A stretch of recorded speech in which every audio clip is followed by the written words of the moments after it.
Aaron, good. Long time no talk. It's been a while.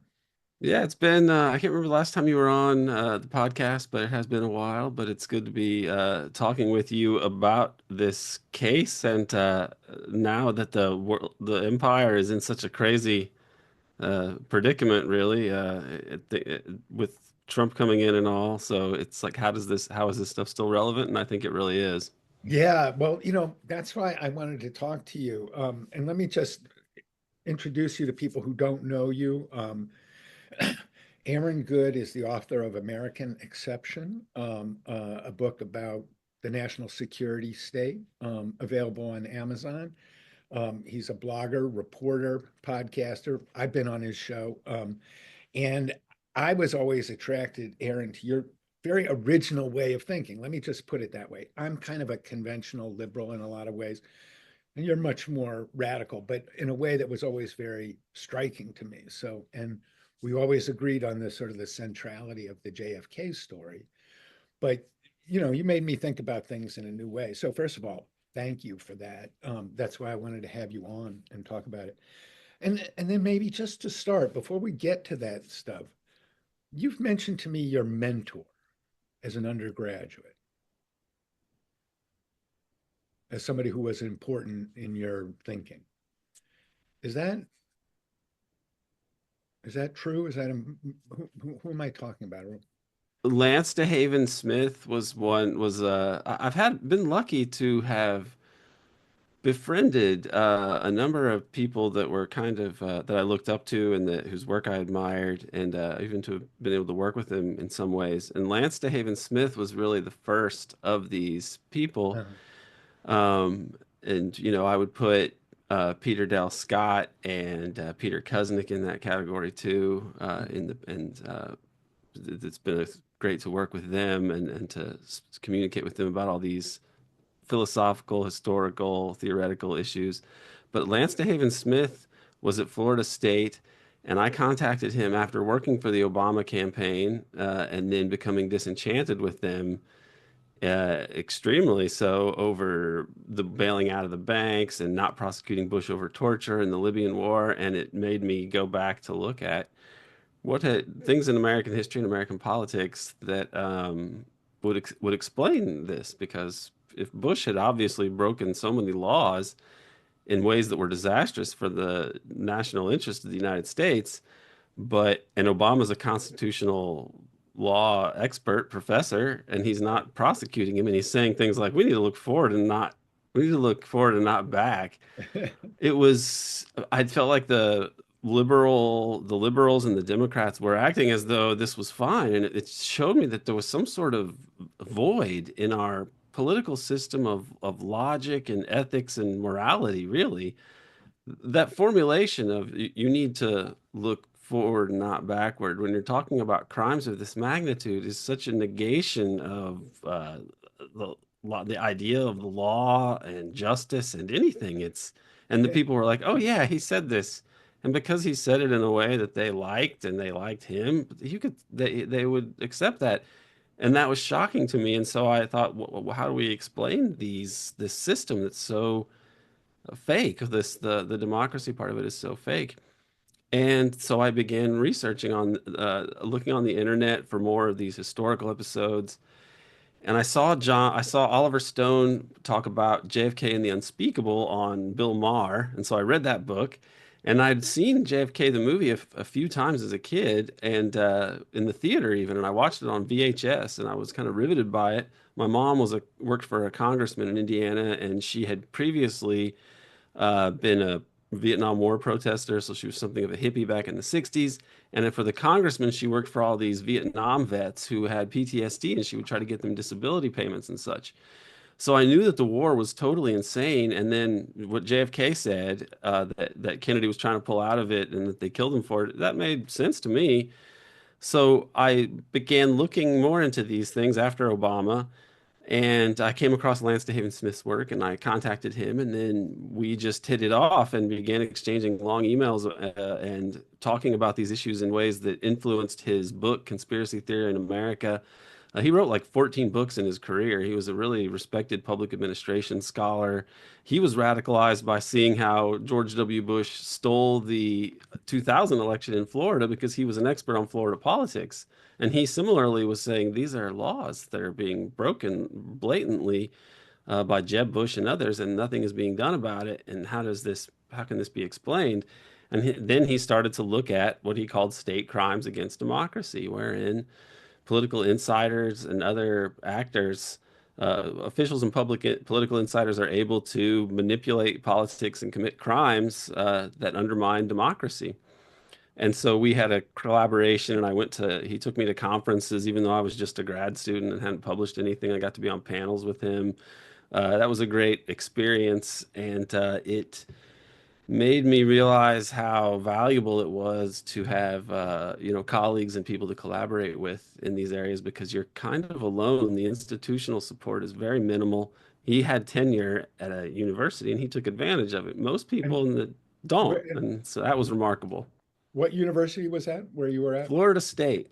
It So was at you were a Florida grad State. student No, in, he was at Florida State. uh, I was not in any university at all, but was looking to get into graduate school. And uh, then he encouraged me to go to graduate school. uh, So oh, okay.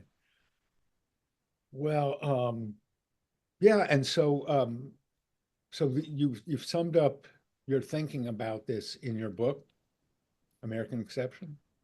that's right. That is a edited and revised version of my dissertation, which I completed at Temple University. And I took a teaching job at a high school. So it took me about 10 years from beginning to end, but finally finished it right before COVID happened. So I defended it in March, like right before they shut the school down that year. And it is called Empire in the Deep State, and it hashes out a theoretical conception of the American regime, really, the American state, the American regime. That's a very radical departure from political science. So I mean, I follow the same story, and so I have a conception of.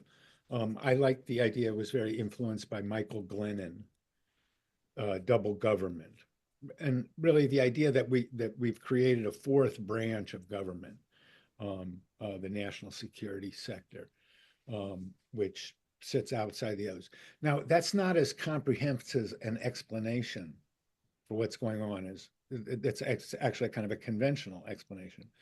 But you see it more differently as um, explain the relationship between the deep state and the visible government, the elected government. Sure. Yeah, So Michael Glennon is an academic. I believe he's a political scientist, but the work is would be considered a work of political science. yeah, And he has what if by the standards of political science, his argument is radical in that he says, yes, we have this constitutional government, but we also have this national security state.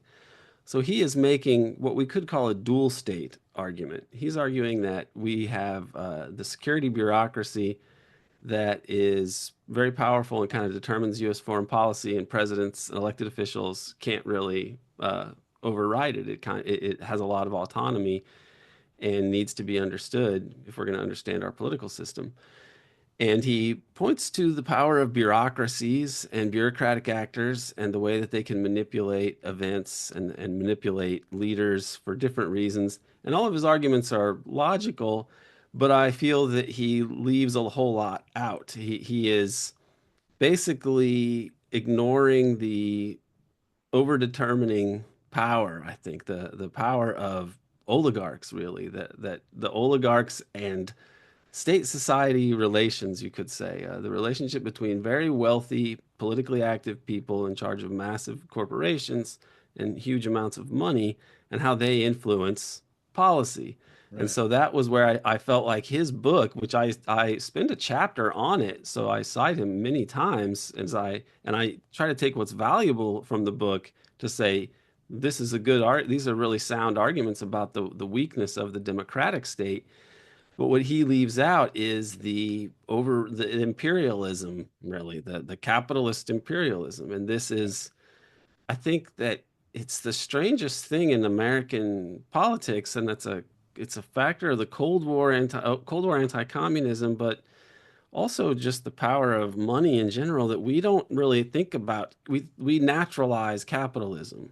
Right. We treat it as a kind of given, and people that would question it and interrogate it too much, or that's a little bit beyond the pale, and Right. it gets sort of institutionalized in disciplines and social sciences, and so we just don't think of things that way. We're conditioned to, and we know we don't get tenure or get published in the more important journals if we think this way. But it's important to say because the US empire gets created at the end of World War II deliberately by people, Wall Street connected people, like people at the Council on Foreign Relations were tasked by the State Department to come up with a plan and for what to do with World War II and how to enter into World War II. And they said, well, we should enter and we should probably win, and then we're going to be very powerful, and we should go for a position of leadership over the free the free market system or the Right. free world and all that. But it really meant they're going to manage capitalism. And that was a very oligarchic decision. It was a decision made by the agents and paid representatives basically of Wall Street. And that from that decision flowed many other decisions, like the decision to create the CIA, the decision to fund to make sure that the leftists didn't win in Italy after World War II, and to launch all sorts of strange operations all over the world, and to sort of create a kind of nebulous other branch of government or other or international regime, but it also works at home. And a key aspect of it is that it is intertwined with organized crime. And that so not only does the CIA itself and other entities, not only do they have the ability to violate the law if in the interest of national security, but they institutionalize arrangements with the mob, working relations with the mob and organized crime entities that are not a sideshow, but are actually an important part of our economy and of the political economy of the U.S. and the U.S. empire. Right. These covert activities are always intertwined with organized crime. It's in their nature, um, of covert operators, clandestine operators, transnational. Yes, and the more that you look at it, the more that you can make the argument that the CIA itself is an organized crime entity. I mean, it's it is commits crimes perpetually. It doesn't tell anyone about them, and typically they're not for good motives. There's typically or there's oftentimes a material motive for just greed that you can trace corporate greed that is quite plausible as a motive to explain this or that operation. And the other part of it is that by conceiving of American corporations as being the sort of vanguard of the American national interest, you create a situation where you're justified to do what anything for corporate profits, and you can say this is making America strong. This is how we're going to spread freedom and Yeah. make the free world strong. Right. It's quite a thing that they've been able to do.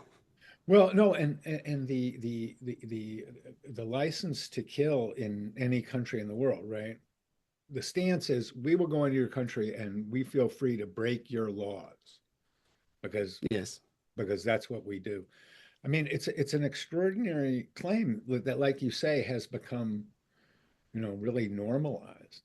And but there's also something about these bureaucratic entities that I've seen developing, which is, the intelligence agencies take over the role of diplomacy, right? You know, That's happened more recently, yeah, yeah, especially. This is yeah, as the US has become more aggressively imperialist. I mean, something about the rate of these events these days has almost left us kind of staggered or punch drunk or something. I mean, there's so many things that have happened in the last year, for example, that we can't even you forget about them. I mean, there's like they just canceled those elections in Romania, and that's a huge scandal. Like really wasn't a Russian campaign, but because the elections didn't turn out the way they wanted, they just said, "Oh, we're going to cancel these because of a Russian internet campaign." Right? And that's almost forgotten. There's the coup in Pakistan, which traces back to the US pretty clearly. I mean, the reason he's in jail, I think, is one of the reasons they jailed him was that he held up a document from the military, but basically that confirmed a U.S. coup operation that removed him from power because he was getting too close to Russia. So that's in Pakistan. There's a coup in Bangladesh where a puppet was just put in there. In South Korea, it seems that the South Korean president, who was very U.S. friendly, tried to have a false flag operation to start a war with North Korea so he could declare martial law. It almost seems hard to believe, even by the crazy standards that we've gotten used to.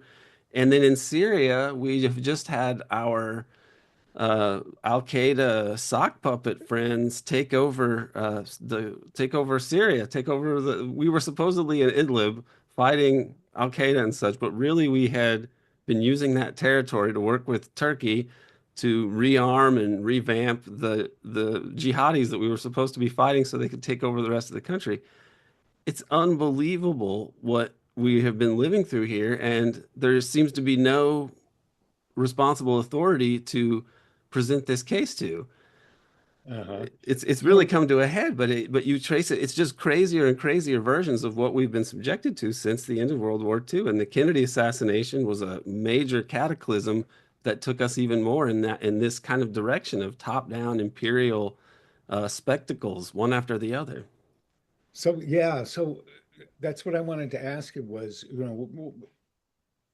what do you see as the impact of the Kennedy assassination today? How do you, when you say it traces back to that cataclysm? Well, the more that I look at it, the more that the Kennedy administration seems to have had an understanding of the different aspects of the sort of dark fascistic impulses of and inclinations of the American regime. I mean, across the board, he was actually speaking about things, even as he said, typical Cold Warrior things. There were other statements that he made which were really prescient, including the organized crime angle, which I've only started to get a better appreciation of, in the last couple of years, even though I knew it was significant. But that what the Kennedys did in terms of confronting the Teamsters and all of this was very courageous and risky. I've even found that Kennedy was looking at the drug trade itself and thinking we need to minimize the efforts to jail offenders and users and addicts and really start looking at the big wholesale operations around the world. And one of the things they wanted to do was to take drug enforcement out of the Bureau of Narcotics and Dangerous Drugs, or the FBN, and move it to the Justice Department, which would have meant Robert Kennedy, Mhm. because the Federal Bureau of Narcotics, it turns out, was quite corrupted, and they blamed things on communist. They blamed opium on communist China when it was really nationalist China. I mean, we had the KMT in Taiwan working with the CIA, and then they also protected, like Harry Anslinger protected Meyer Lansky basically, and Lansky Yeah, and then was and then they did they set up Billie Holiday, and they and so have these headline arrests yes. where the G men could strut their stuff and be heroes in the press. So yeah, so when you say Kennedy talking about organized crime, you're talking about the policies he pursued. I mean, because I think you're right that Kennedy is striking every once in a while. He's, as Ted Sorensen said, he's the most liberal left wing guy in the room. He's the most peacenik guy in the room. Was something like what Sorensen said, and especially around third world independence. Yes. Yeah. Which is tied up with the mob as well. I mean, especially in the Western Hemisphere, the sugar and banana fruit companies were very much mobbed up, and this is they want a political economy that's similar to just, or basically is, having some sort of strong man in charge. It's a banana republic, right? I mean, the fruit company is more powerful than the government. That's the definition of a banana republic. And the Yeah. mob is there oftentimes to do the things that the state would be too weak to do, because you want the state to be weak, because otherwise the state might try to tax your plantations or something. So Right. it's like it's a fertile area for kind of gangs and such like this, and it becomes intertwined with huge corporate interests. So, so I think we see a similar arc. Kennedy comes to office, conventional um, Cold War Democrat, um, but resists pressure to get involved in Laos, resists pressure, drags his feet on Vietnam, won't pull the trigger on Cuba uh, the, after two opportunities. So what happens in 1963 in the U.S. government? How do you see the history of? Well, Kennedy himself said when he was commenting to a friend who had asked him about the book 7 Days in May that if you had a Bay of Pigs type thing, the military would start to get angry. And if there was a second sort of incident, they might get even more angry and start speaking more openly about their discontent. And if there was a third, who knows what they might try? They might try to actually get rid of a president.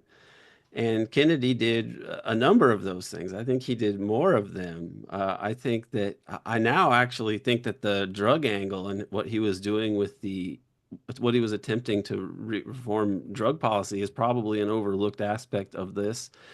But it all dovetails into the same sort of cruise. I mean, the TFX scandal at the time, which was a big scandal related to the purchase of a new aircraft, right? And it involved people like Bobby Baker and LBJ and others, but also companies that were tied to the Chicago outfit eventually. So a lot of these military industrial complex firms were often financed with cash that was connected to these outfits. I mean, we don't really understand the influence of the underworld in terms of the way it operates within capitalism.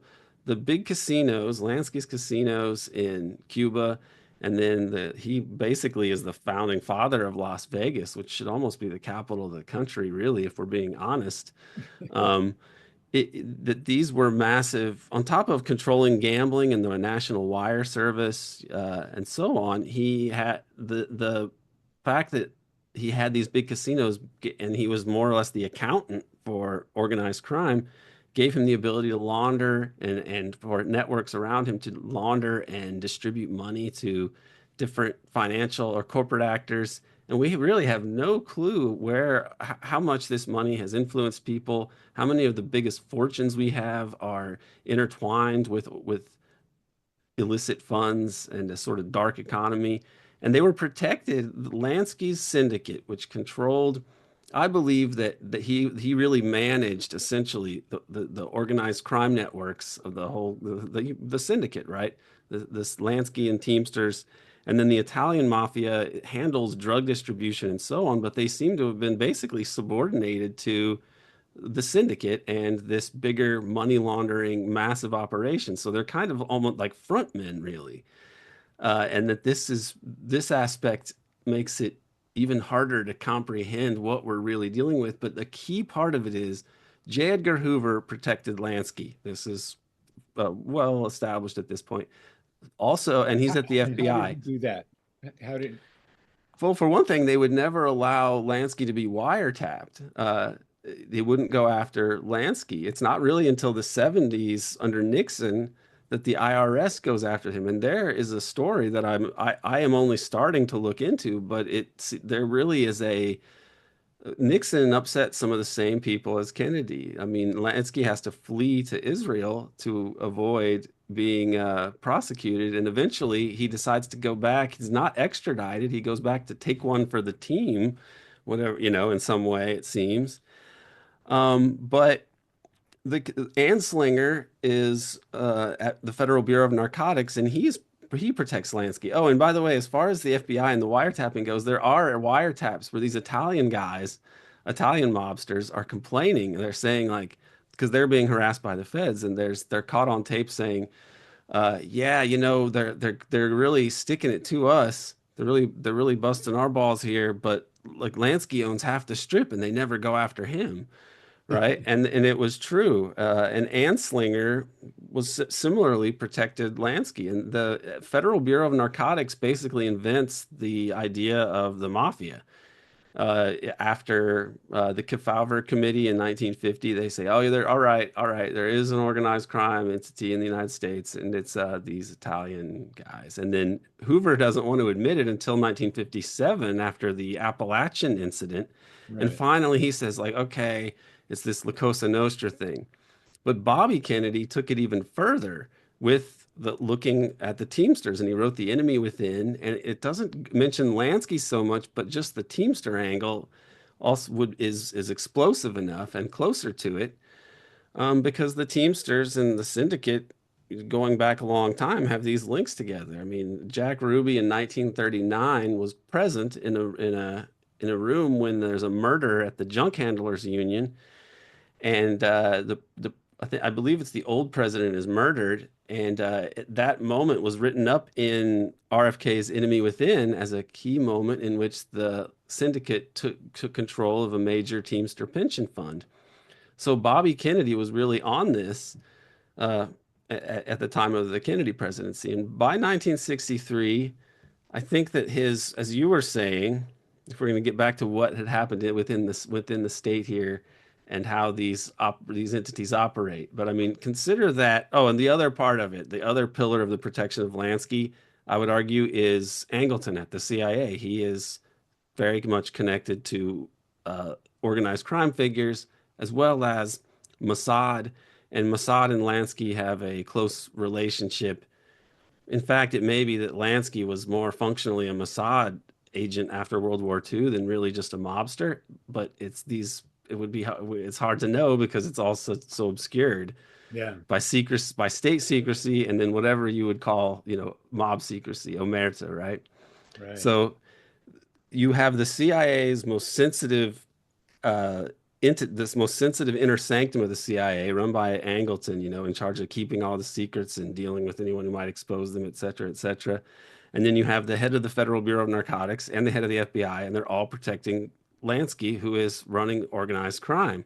Yeah. So maybe the concept of the Lansky Teamster Syndicate should really be thought of as the Lansky FBN, FBI, CIA syndicate. I mean, it is so, if you're protected by these officials in the bowels of the national security No, state, the commanding heights of these agencies, right? or the commanding depths, or I don't even know what, but you're right. That's the normal way to say it. Yeah, But no, it's there. no, These are people, but they don't even know their names, though. The public knows who Hoover is, but probably few people would know Anslinger and Angleton, especially Angleton.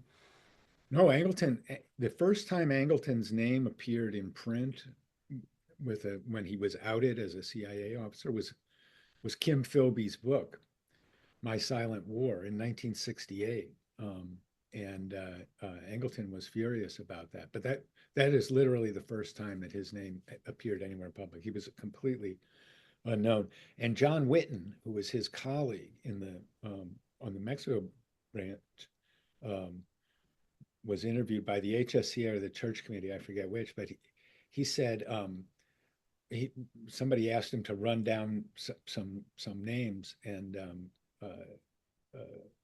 he was told no, it was check some Panamanian bank accounts. Yes. Yeah, And and that dealt with Lansky too.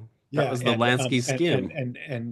and Whitten came back and said, "You're not going to get anything out of Angleton because those are his organized crime friends, and he protects them." So Whitten knew it firsthand. Yes, that and it was specifically was about Panamanian. They were trying to trace some Panamanian bank accounts. Yeah, I read that I just came across that earlier in this, I think it's in the Sally Denton book. And it's Skelso slash Witten, right? And Yeah, yeah. I because he think it was used to this, the it was to the HSCA. But yeah, right. so there's Lansky protected. Kennedy has these enemies in organized crime. Now, but the Onion headline, Kennedy was shot 108 times by 44 people, and like, how do we narrow that down and understand like what actually happened in Dealey Plaza? Like, how did that come to pass, do you think?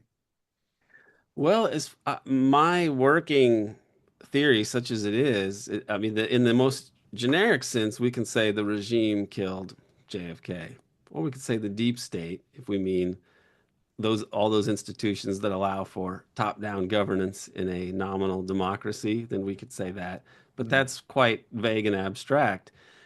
To be more specific, it would seem that you would have likely had the Joint Chiefs with their overriding continuity of government emergency powers and the communications networks that they had at their disposal, which were designed to deal with a decapitation strike. So they were sort of designed to be not necessarily in control by the right. executive. They were more there in case the executive and the vice president are killed, then the military can step in to make sure that there's continuity of government. And those entities seem to have been involved on that day. It's even referenced in 7 Days in May. There's an oblique reference to that in the movie about the coup, well, really based on a book. And Kennedy wanted the movie made as a warning to the public. And in that movie, they make a reference to what they call, I think, Weather Mountain or something like that. Or no, they call it Mount Thunder, but it's really a reference to like Weather Mountain or something like that. Like one of those. There's Raven Rock and Weather Mountain, I think, are the two Yeah. big COG The facilities. But undisclosed anyway, locations. yeah. And these are so there's a reference to that saying that like, well, the coup is going to be run out of this institution, and the name Mount Thunder seems to be close to weather, which really was one of the places. So I believe when you look at the autopsy and all of those officers there, they it seems that the Joint Chiefs were involved, and I believe that the CIA agents were involved, but probably those managed by Angleton. I think Angleton was uniquely positioned to have all of these underworld assets and to be able to run with so much deny and operate with so much deniability. He also controlled liaisons to other intelligence agencies. Um, as I understand it, it's sort of infamously known as managing the Israeli desk, but I believe he may have been in charge of even more than that. He may have been the liaison to other intelligence agencies in general Well, for the U.S. he had such a wide range of contacts that he cultivated and cultivated out of channels. And so he just didn't care if, he wasn't the point of contact. So like Galen becomes, you know, an interlocutor and you know, the other accused Nazi war criminals. It doesn't make any difference, that what US policy is. There's an intelligence advantage to be had by getting these guys on our side, Dolman and the like. So yeah, yeah, Angleton, the more I got to know him, the more sinister he seemed. And when you see that he controls the Oswald file, I mean, that's just like so startling. It's like, and people forget Richard Helms has it in his book. He defines counterintelligence, right? He's explaining what it is because it's not a simple concept for people to understand. It's a completely different branch of intelligence activity or a different type of intelligence activity. But counterintelligence is, you're out to steal the other guy's secrets or to do covert operations against him, disrupt him secretly. Okay. Espionage and covert action. Counterintelligence, you're trying to prevent the other guy from doing that to you. That's a very different thing. But Angleton always had the idea of offensive counterintelligence. When you engage with the intelligence service, you flip that back on them. And it's like the false flag type of mentality, you know. And that was his métier. That was his MO, you know. And that's what, and so the purpose of counterintelligence, Helms says in his book, is one of the things is to prevent assassinations. So when Kennedy was killed, he should have lost his job instantly. But in fact, he kept it for another 10 years, which just shows that the system didn't disapprove of his action. Absolutely. And it took a lot of doing to get him out of that position at all. And you also get the sense when you're looking at Nixon or you're reading Angleton's testimony to the church committee where he's being grilled by John Tower, that people in Washington had no idea what he was doing, including John McCone, because in that testimony, there's different versions of it that were released, and you and I discussed this before, but in that testimony, there was one page that had been released in an earlier version, but then was taken out of the newer versions. And that was the page where he was talking about whether or not um, McCone was aware of Angleton's Israeli account and the fact that it was being that it had been used in Cuba and quote unquote Cuban business. Yeah, So, and even the Cuban business is very strange. The way that they talk about it and the way that that they are so afraid of it, it does seem that there was.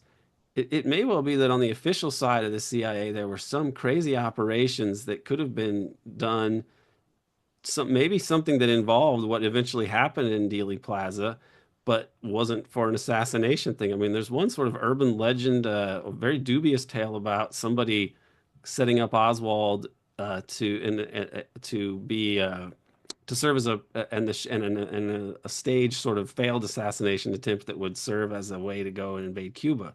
right. So one wonders if something like that was part of what has been covered up by the CIA. It doesn't seem, I don't believe that it would have been some, I'm fairly confident that it wasn't something authorized by McCone where they were saying, all right, this is what we're doing today. Yeah, I no, believe that it was done in a different way. and when you look at the culture of the upper rank, the upper echelon of the CIA and the Pentagon at that time, and the prevailing ethos, and common roots in World War II in the OSS, among those people, the sense of JFK as an emergency, that was quite common, and the idea of false flag operation, you know, so the idea that the president was a threat, that was pretty normal. And you talk about 7 Days in May, the origins of that book. Fletcher Neville was a White House correspondent for Look magazine, and he got to know Lemnitzer and LeMay. And his friend Charles Bailey was the correspondent for the Minneapolis Tribune. And he'd seen the same thing, this sort of atmosphere of near mutiny. And together, then they came up with 7 Days in May. Right. And this, I mean, the more you learn about these guys, the more alarming they are. As you've looked into, I'm sure LeMay's whereabouts on the day of the assassination are very strange. He seems to have been flying around and doing something that's never been completely Well, explained. he hurries back to Washington to make sure that he can go to the autopsy. So when you talk about, Have you gotten confirmation that it was about the autopsy or not? Because I thought that was still up in the air. But if well, that's okay, more so confirmation of that, that's really interesting. here's what we know. This is based on the new tape that emerged, the new Air Force One tape that emerged in 2011. Um, that showed that when LeMay called in and said, "I'm coming back to Washington," he had been on a hunting trip in Michigan.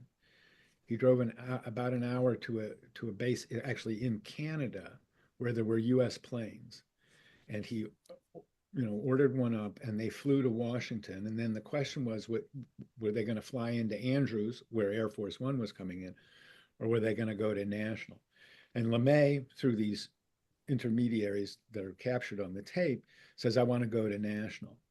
Um, and so he goes to National, and then and gets there at like 6 o'clock 7 o'clock on the evening of the 22nd.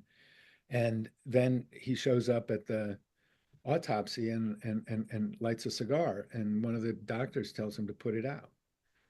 So Right, that part I had heard, but I didn't know that there was anything. no, So no, you, no.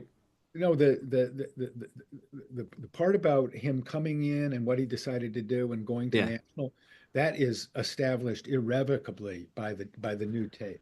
So it's established that way, but is there anything say where he's saying, I want to do that to get to the autopsy specifically? No, Because that would no, be no. okay. But I think that's a totally reasonable inference, and I do think he was at the autopsy. It seems totally plausible to me. Yeah, I thought that made sense before even realizing that it actually was further confirmed by new the new yeah. release of the recording, which was what is the provenance of that? It wasn't the government, wasn't it? Some private citizen that had a version that was better than the ones that we'd been given, which to me points to the fact of like who edited the originals to take that out because that's important. You need to read JFK Facts, my friend, because we have gone through exactly this story. So the new tape was found in the estate of a guy named Chester Clifton, who was a one-star Army general and was Kennedy's assistant on military matters. So, and he died a long time ago in the 90s. And later, 10, 20 years later, his family sold off the house. And among his effects was this tape, which was 20 minutes longer than the tape that is on available on the LBJ library site, which had been up there for a long time.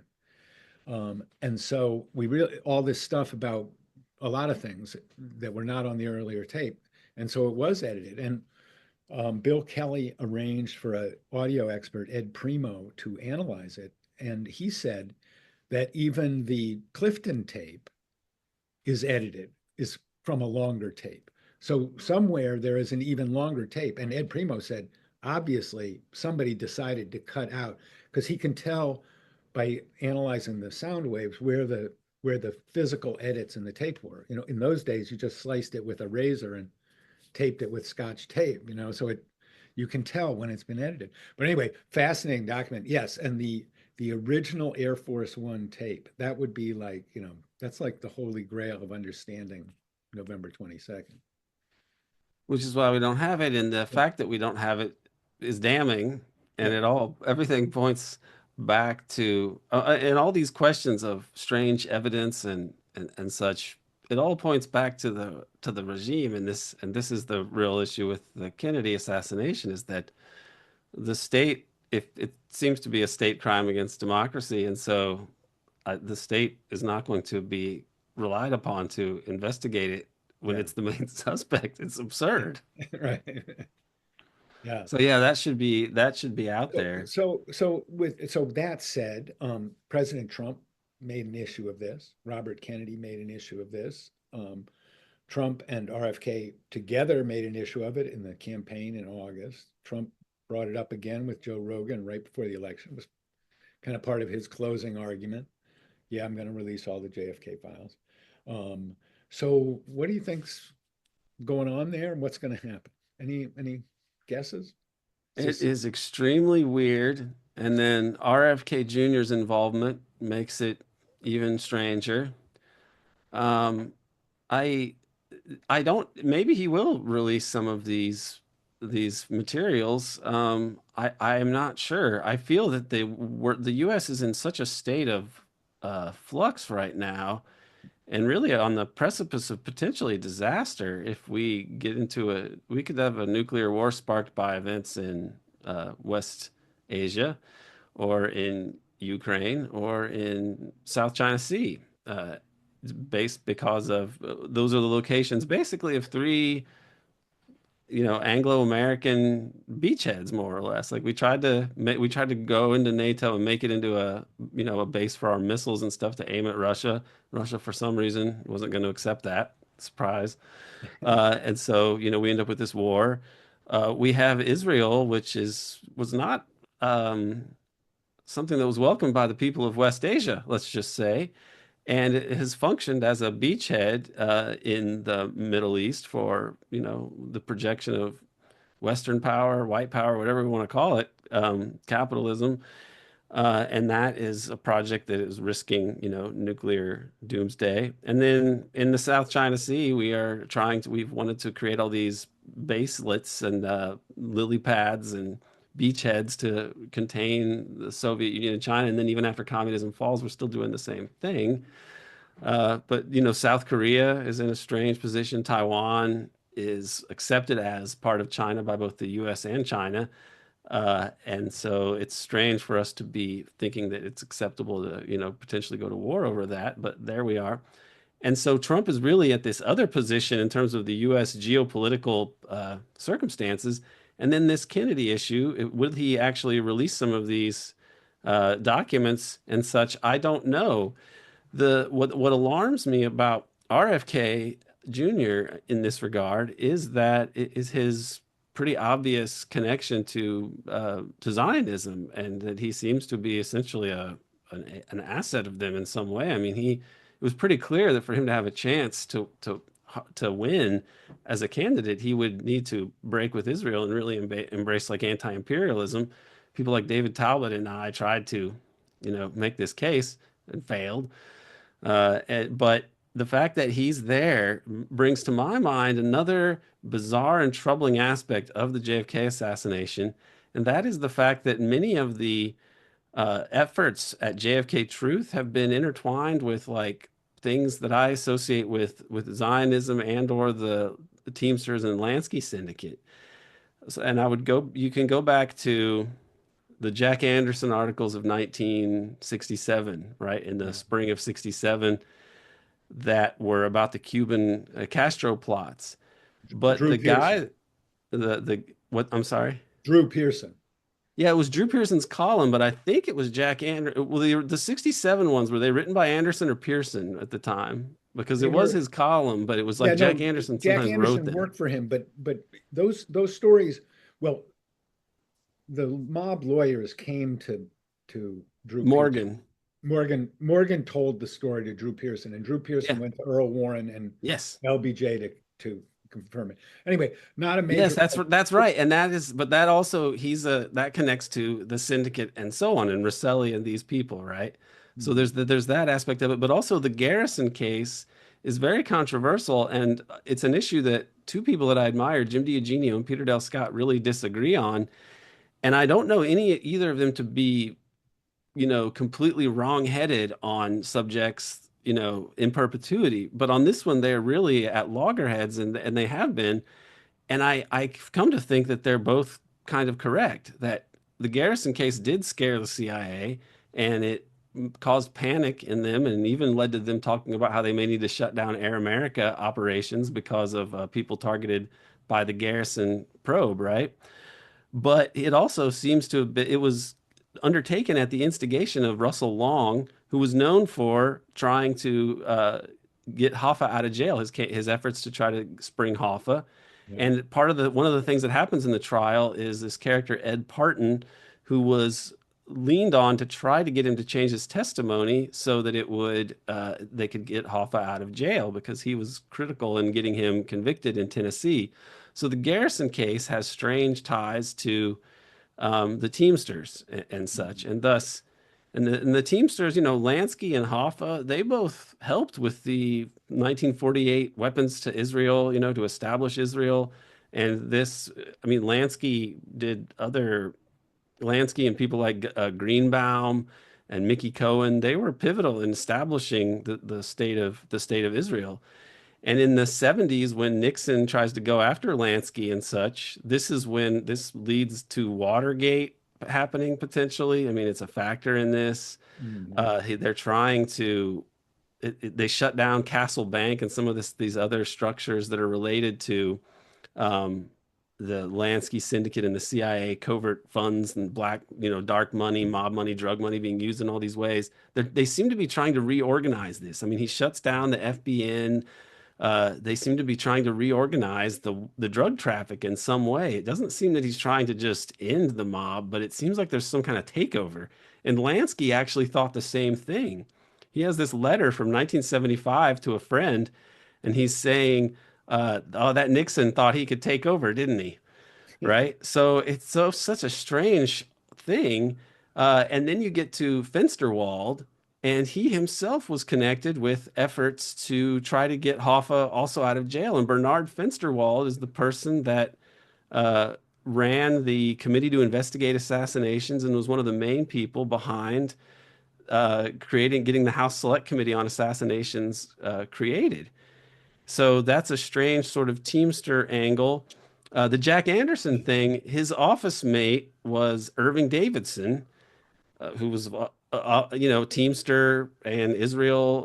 Reportedly, the reason that Irving Davidson connected with Hoffa and the Teamsters in the first place was because his Israeli friends told him that Hoffa was friendly to them. Uh-huh. And so that opens up a whole can of worms. And then you get into the 90s and Oliver Stone's JFK, which I think is a great film, but it was financed by the executive producers Arnon Milchan, who is a Mossad person. So now we have RFK and Trump who've taken all this money from hardline pro-Israel people, and they're going to solve the JFK assassination. It just seems to be an echo of this, and it's very, very weird. I think part of what explains the U.S. and Israel and their support that goes beyond what can be rationally argued if you look at the U.S. national interest. I think part of it is that they're so intertwined with the American deep state and the crimes of the U.S. empire that they can essentially blackmail the U.S. over a huge number of issues uh, of crimes that the U.S. has committed. And the Kennedy assassination seems to have been one of them. I mean, it's not a coincidence, I believe, that the JFK movie came out when when Reagan had wanted to, in the aftermath of Reagan recognizing the PLO, and then Bush himself says to them, you're going to negotiate for a Palestinian state, or I'm going to withhold $8 billion in loan guarantees, right? And this is written up in like these Israeli papers as like a moment that changed the U.S.-Israel relationship because H.W. Bush thought he could beat the lobby.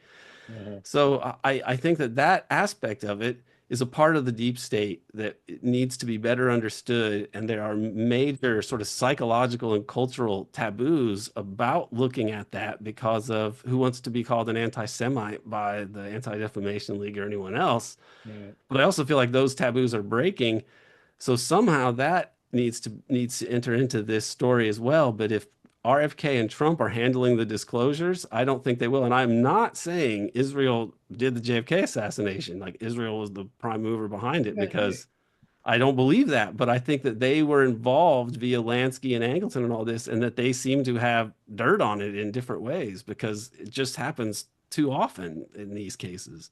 yeah. They're tied to them tangentially or pretty directly in the case of Oliver's film, which I think is a great film, but Mhm. is problematic when you look at that. It's problematic to look at that aspect of it. Arnon Milchan, a guy who you could probably elaborate more than me about him. That's a Uh-huh. strange thing. Mhm. Yeah, well, I think that when you're talking about, just to go back about, a CIA plot, Mossad plot, first of all, there's way more to connect the events in Dallas to the CIA than to any foreign intelligence service. Yeah, Um, uh, but the impunity that Angleton enjoyed, I mean, truly, that was a deep state situation, right? His operation, he's basically running a CIA within the CIA, and nobody, I mean, a handful of people within the CIA knew it. You know, Helms knew it, and the people who worked for him knew it. But you know, so that that entity operating at the heart of the American government, you know, um, very sinister. And I don't think that I think people at the CIA even realize we have no idea. You know, uh, that's what Schlesinger said. He said yeah, that the CIA is so huge that no one individual could have a full grasp of what's going on. yeah, yeah. So, uh, but again, to talk about the causal events of November 22nd. Um, to me, it seems like the more I think about it, the Pentagon is the superior institution, right? It's continuity of government. CIA is not that old in 1963. It's only 16 years old. It's not a venerable institution the way the military was. So if there was this idea that we need to reverse this guy's policies before it's too late, then you want CIA people to do the covert aspects of it, right? That's Yeah. their expertise, the psychological warfare, the propaganda, the black op aspect of it. But it's not their operation, so to speak. Is, is, That's what I would have to believe, that it wasn't. I mean, for one thing, there's no evidence really of McCone being privy to it. It seems that Angleton and Helms were involved, had some knowledge of it, and their actions after the fact suggest that as well. And then Alan Dulles is out of government, and what kind of role did he have? And I'm not exactly sure. That some people would say that he was probably there in the command center in a boiler room on the 22nd, and I think that's plausible given his diary entries. that's the Um, the scenario David Talbot presents in Devil's Chessboard. yes, Dulles as the CEO. Yeah, I mean, he's a very sinister guy, and I was just thinking, thinking about when Helms and McCone go to testify to the Warren Commission. That is like one of the most sinister moments where these guys are, they're faking the record and they know it. and they're being very careful about, lavish about how they fake the record, and you know, and blame it all on the State Department, and say we really didn't know anything about it, but to the extent we did, it was all their fault. And you know, it's just amazing. So Yes, and what Angleton was able to get away with in general is astounding. I mean, his what they were reading Secret Agenda, and that book deals with Watergate. I think that it's quite likely, if I were going to have to bet, that as far as the official in the government that had the most involvement in really the underlying plots that got rid of both Kennedy and Nixon, I would have to believe it's Angleton because he was the guy placed in both uh-huh. to do this. And Watergate is even more elaborate, but it involves sort of similar things. It involves compromising by using Ruby and by putting those burglars together. Okay, the Watergate plumbers. The more you look into the backgrounds of either of those guys, the more it seems that the use of those people may have been specifically because of how explosive their backgrounds were and the things that they were involved in, because they cannot be they cannot be investigated. If the drug money really is a pillar of the economy of the overworld, for example, you just cannot look into Ruby or the burglars because it would get into too many, it would upset too many apple carts. And Mhm. Peter Dale Scott writes in American War Machine, citing another source, that the three top internationally, or it might be Drugs, Oil, and War where he writes this, but the three top internationally traded commodities around the world are oil, weapons, and narcotics, illegal drugs.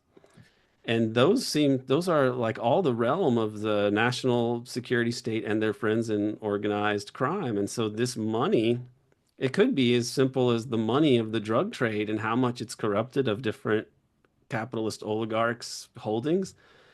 That they could, if the drug trade is managed by people like Lansky, who is perhaps in effect Mossad, but also working with the CIA, and of course Angleton handles the Mossad CIA relations, which is a scary thing.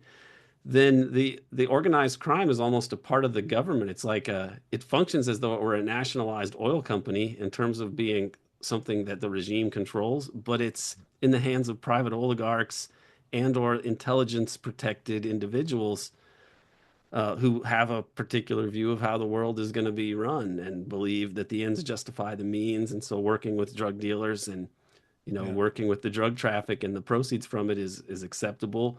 Or people who are just really, really greedy and want a lot of money, which kind of describes what our system invariably produces. I mean, that's what we reward in this country. Yeah, They're just yes, exactly. That's following the American dream. so I felt, looking back on it, that the assassination of Kennedy and the seamlessness of which it was carried out, um, uh, that there was no accountability. That was the moment when this imperial faction gets the upper hand, and they've never, since they have impunity, they've never been checked since. Is that? I believe so. I believe that there were the American democracy was always a bit of a veneer or a facade for really a system of oligarchy. I mean, it was oligarchs who signed the Declaration of Independence.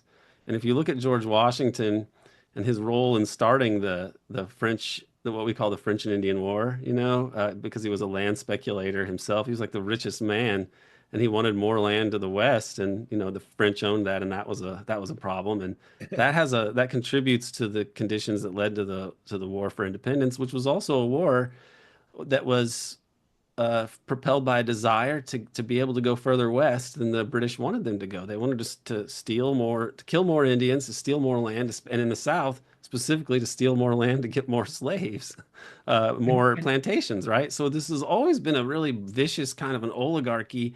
At the same time that you had things that we think are generally good, like the Bill of Rights, which were very progressive at the time and kind of radical at the time. yeah, But the problem with the Bill of Rights and the Constitution in American democracy is that while they put some laws in place that will limit the despotism of the government, although we find out that they can override those at their whim later. But the progressive thing that they did, putting limitations on the despotism of the government, is sort of negated by the fact that they don't put any limitations on private power, which is the power of wealth, the ability of people to accumulate wealth. They really do not put anything in place that can somehow stand up to the processes of capitalism, which inevitably generate an oligarchy that dominates the political economy. It's just if whatever people want to say about how democracy will work and you'll have regulations and it'll work this way, like we need to look at actually existing capitalism and not say like, well, somebody made an argument that regulation could somehow save us from the ravages of the, robber baron capitalism. It hasn't worked that way. So this Well, has but I always been mean, an oligarchy, and that aspect of it is key to understanding why something like that would happen, and that the things that we think of as being good and democratic, like the New Deal and other legislation that was progressive, it was very fleeting. And when the right in America, which accumulated more and more political power because of the wealth of the U.S. empire around the world, they just use this to completely dominate politics and culture and society to the point that we are just spectators nowadays. And Kennedy was the last time that somebody in the presidency really tried to work for democracy, I would argue. Nixon did other things and he tried to work for the American nationalism in a well, way, but Kennedy was actually for democracy, and I don't think anyone since him really has been. well, I think that, LBJ had the second Reconstruction, which follows, which is his greatest domestic accomplishment. I mean, he doesn't have Kennedy's. He gives the national security state anything that it wants, which Kennedy wasn't willing to do. Um, Right, right.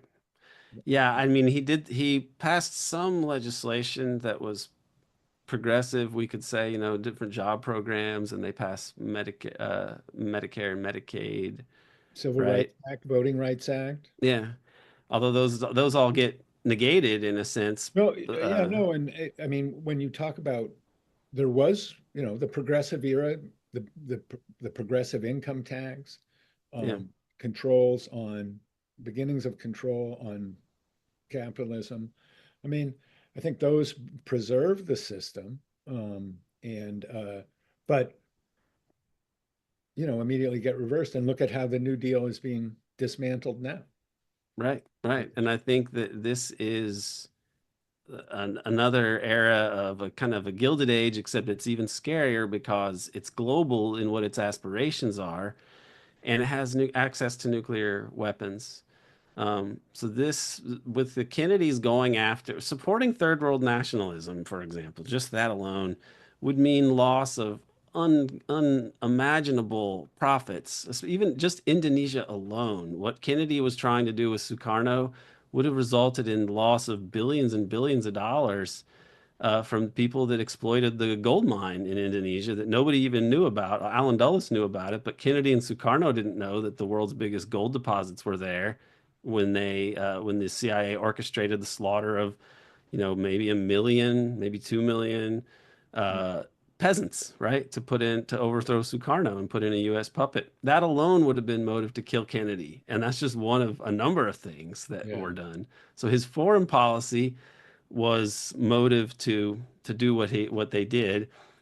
And the domestic policy, some people were hated Kennedy for the civil rights business. And so for people like Guy Bannister or other people associated with the Kennedy plot on the periphery or on the ground level in some way, they may have been, really kind of odious knuckle draggers with their politics. But I think that the people at the top were more rational and calculating about it, and they just wanted the empire. The empire is a enormous set of rackets around the world, and you can exploit and expropriate the wealth of the world and say that you're doing it for the cause of freedom and build a big halo for yourself with all the money that you steal, using the magic of PR.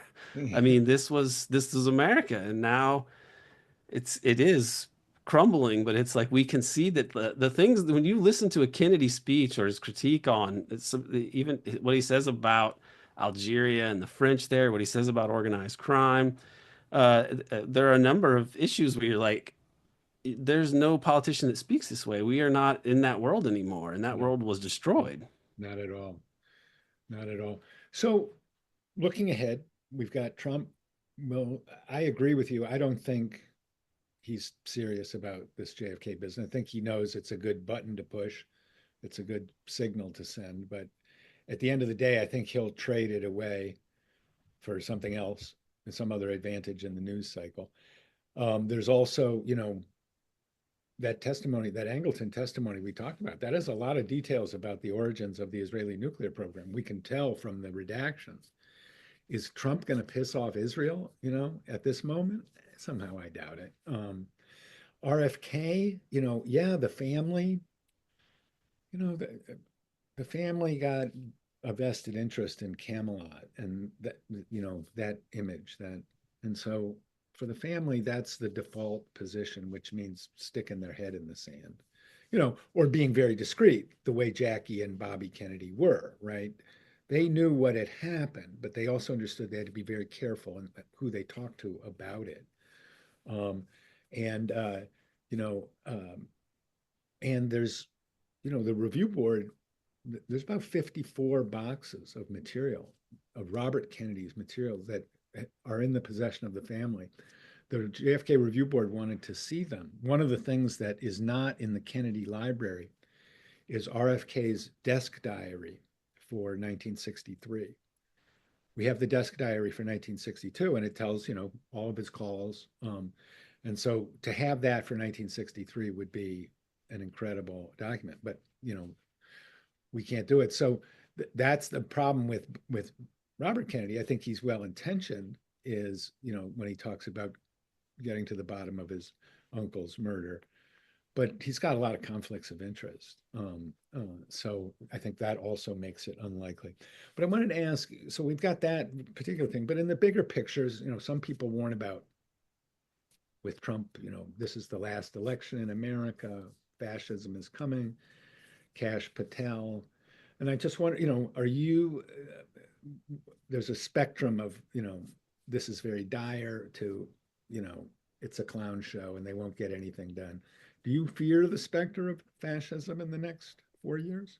Well, I feel that my body of work is grappling with the reality of fascism. It's just that our system is what I would call, borrowing from Peter Dale Scott, a parafascism, which fascism is an exceptionalist regime that's installed really in a modern industrial society to prevent a socialist revolution. I mean, this is what the fascists in Italy and Germany did. Right. And the US is an exceptionalist regime, and it is dedicated to the preservation of an oligarchy of corporate wealth above all, and it will violate its laws. As I say, that's an exceptionalist regime. They just declare an emergency that's basically never ending and can violate laws. So all these things about propaganda and manipulation of the media, censorship, and so on, these are violations of the First Amendment, but especially the foreign policy. We have ratified the UN Charter, and so according to the Constitution, that's the supreme law of the land. And the UN Charter outlaws aggression or even the threat of aggression internationally. And so we are lawless in that way. It's just that we pretend that the CIA especially allows us to have plausible deniability about the fascist things that we do, the illegal things that we do. So instead of the Nazis had the Führer principle, we just give it make it plausibly deniable by calling it the liberal rules-based order. But then Mhm. you're thinking, wait, rules-based, what rules? But international law in the UN was basically created by the US after World War II. So rules-based, you're not following those rules. What rules are you really following? You're following whatever rules you say you're following. You're the rule maker. You're the decider. You've decided you're going to be the global sovereign. And that is a fascistic formulation that we don't even really interrogate. But that is sort of a separate question than what I think you're getting at, which is Trump going to install an overtly fascist regime at home? And I don't want that to happen. obviously, because I feel that the trappings of democracy at least allow us to say things. And that's the extent that we really have democracy left, I think, is the ability to at least say these things. And who knows how long that will be the case. Perhaps Trump would bring that in. But there didn't seem to be any alternative as the Democrats were so terrible that they couldn't beat Trump. I mean, they got destroyed by Trump. And they wanted this, you almost think, because they wouldn't allow a primary because I think they knew they might get they would rather lose and have Trump in there than have an actual Bernie Sanders type person, the Yeah. people that own the Democratic Party. So I think that is Trump going to put in a fascist regime? Well, he could put in a more overtly fascist one, and I think that could cause some real troubles. However, I think that the potentially what makes me a little bit optimistic is the fact that the US has as its legitimating myth this whole free world thing. And I feel that if they actually just become straight up, undeniably, overtly fascist, then you don't have any means to sell U.S. empire to the world anymore. It's basically going to be straight up power concepts, follow our rules because if you don't, we'll murder you. And I don't think that the U.S., with the changing balance of power internationally, can do that anymore. In fact, I think the changing balance of power internationally is why there are so many more egregious uh, crimes, basically, or scandals that are in broad daylight now. All these regime change operations, the disastrous war in Ukraine, the Gaza genocide, and on and on. So I feel that the people that the oligarchs who think in the big picture and grand strategy have got to feel a little bit restrained by the fact that their whole branding strategy for this project has been, freedom, democracy. We're not like those authoritarians. I mean, we're always denouncing authoritarians, even as we're like we want to rule the world and we want to do it law. Whatever we say is the law, and that's what goes. And then we're saying, oh, these authoritarian regimes, but like, have any of those said that they want to rule the world? Any of those governments that we say are so bad, have they written policy papers stating how they plan to have global dominance and then showing demonstrably that they will do this lawlessly as they see fit? Like and we're calling other people authoritarians. I mean, this is it should be a joke, but it's dead serious. Yeah. Aaron, we've been talking for about 75 minutes, which is usually where we wrap it up. So thank you for this fascinating discussion. You know, I think that the JFK story is kind of this little symbolic thing at the heart of this, you know, I don't know if the government is changing before our eyes, but the system's decomposing or rearranging itself. And like you said, maybe in more naked fashion, when you see Elon Musk, just like being president for a day because he feels like it. um, uh, and, you know, but I wonder if, maybe they can keep selling this, you know. I mean, look at how the discourse about Gaza is controlled. Somebody, I saw a survey. There were literally not a single Palestinian on 52 talk shows about the Middle East. 52. I mean, and it's so like that's you know, that's our system of free speech. Yeah. And I think the younger generation is aware of this because they have TikTok and Twitter and other social media, Telegram. And so they're living in a different world than this older generation that still takes the corporate media seriously. And I believe that the lies, the tapestry of lies that the Western media is presenting about this is understood as such by the younger generation in really graphic terms now, because the things that you see coming out of Gaza are so shocking and horrifying that you have to sort of look at them and then try to put them out of your mind. Because if you really wanted to dwell in that, you imagine the hell on earth that has been created there willfully, which is a campaign of annihilation. And this is shocking because it is, as much as they've tried to make the population obsessed with things like identity politics and so on, and they make them sort of individualistic, and they think like, well, you need to understand the lived experience, and if you of everyone, and if you are not respectful of some person's identity, this is like the gravest transgression. So this is sort of depoliticized people in a way, I think, by making them kind of all little micro narcissists, and the internet just makes this stuff worse. But the things about that are happening in Gaza, it's like how the contradiction is too stark. You cannot really be a society that professes to value the individual and hold the individual sacred when you can also just annihilate them at any moment just to steal their land, which I believe is how people are perceiving this, for good Yeah. reason. Yeah. I mean, Gaza's being recolonized. It's being resettled. Yeah. Um, And so so this is a real legitimacy crisis for us, and this is where I believe that there is some hope in the younger generations, because they don't even remember a time when you could believe the story that America puts out there. I think that they right. don't. There's no nostalgia for good old days. It's like they've grown up in the world of smartphones and iPads and so on, and they don't have the greatest attention span. They might not always be the strongest students because we've failed them as parents and educators. But I believe that there is a sense that things are terribly wrong, and that the regime is their enemy. I mean, there was that poll that was put out, and it was maybe by Gallup, and it was written up in different media outlets, but it said the young people believe that America is a dying empire ruled by evil people.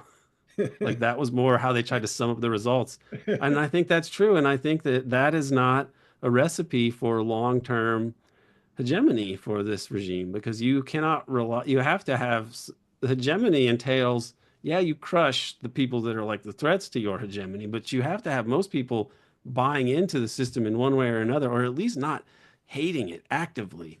And I Yeah. think that they are actively hated by more and more of the population.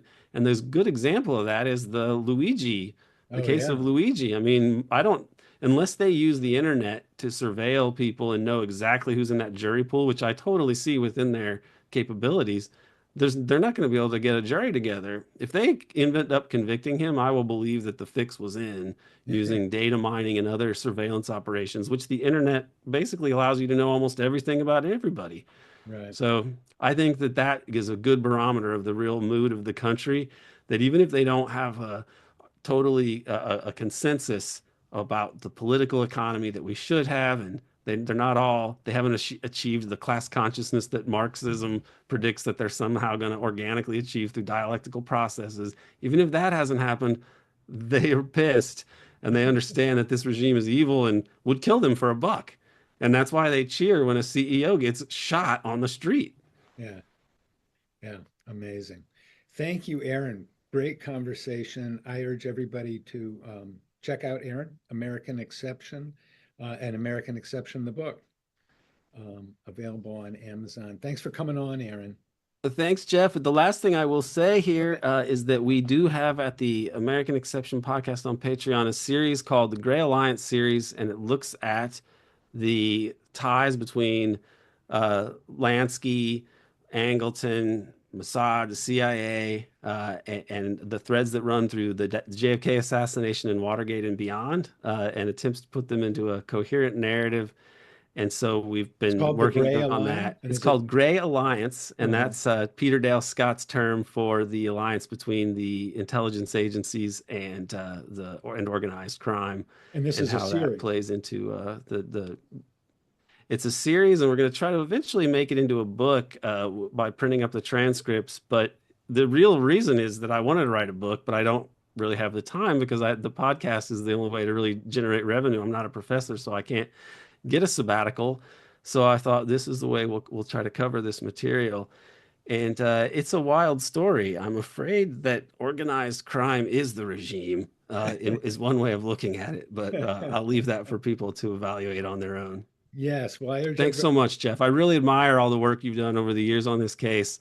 I know it probably has made your life a little harder that you didn't just try to be a generic journalist, but I really appreciate the fact that you can't let this story die because It's that important. And so I really admire all the work you've done on this. Well, thanks for that.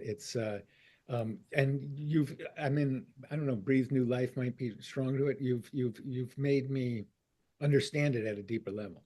I guess I would put it that way. Um, so thank you for that, and we'll post this shortly. All right. Until next time, Jeff, thanks so much.